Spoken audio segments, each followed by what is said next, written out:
Mr. Speaker, throughout my life, I've answered the call to public service. For 40 years, I dedicated my career to serving in law enforcement, 12 of which I led as sheriff. So I know firsthand from experience that every day these law enforcement officers put their lives on the line when they put on their uniform and step out into their communities to keep us safe. That kind of sacrifice is part of the commitment these officers make to protecting citizens across the country and is essential to making our communities and neighborhoods safe. Over the past few years, we've seen calls to defund the police sweep across this nation, and we've heard members of this very chamber support efforts to demoralize and delegitimize the brave men and women who enforce our laws to keep us safe. This has made it incredibly difficult for law enforcement officers to do their jobs, not to mention the liberal prosecutors and district attorneys who are failing to do their jobs to keep criminals off the street. The results: a spike in violent crime that has left cities less safe than they were 3 years ago. I'm proud that our House Republicans, led by Speaker McCarthy, are focusing on upholding law and order across America. House Republicans are committed to supporting our law enforcement. That means helping agencies hire more police officers, opposing all efforts to defund the police, and cracking down on those prosecutors and district attorneys who have refused to do their jobs and prosecute crime. We recently voted to overturn D.C.'s soft-on-crime criminal justice reforms that reduce penalties for people who were committing crimes like carjacking and robbery. Throughout my career in law enforcement, I've seen how failure to prosecute minor crimes leads to more serious violent crimes.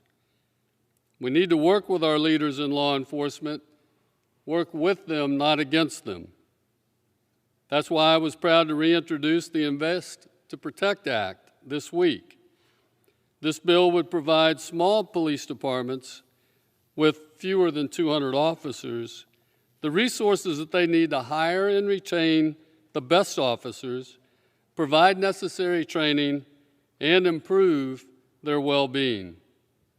Small law enforcement departments make up more than 96% of our local U.S. police departments.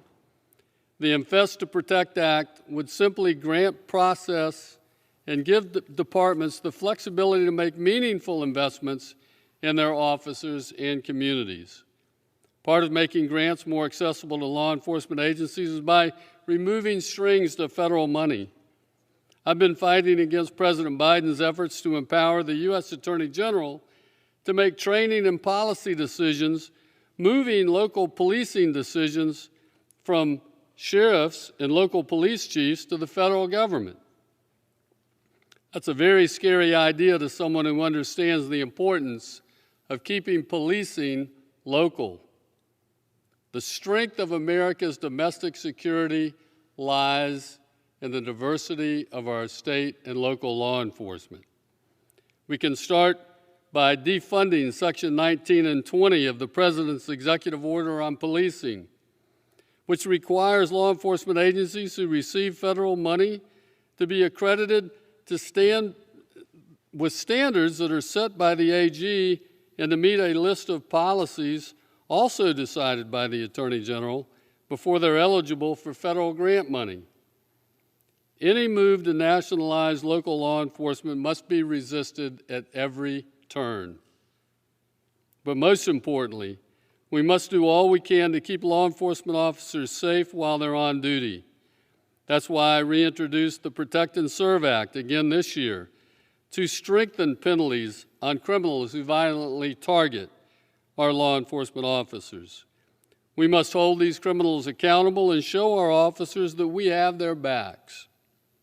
As we mark Police Week and remember those who gave their lives in service to their communities, we must come together to support policies that make our law enforcement officers' lives safer and more effective. Together, we can support law enforcement through sound policy and oversight and send the message that House Republicans are committed to passing critical legislation through the House, Senate, and the White House. And with that, I thank you, Mr. Speaker.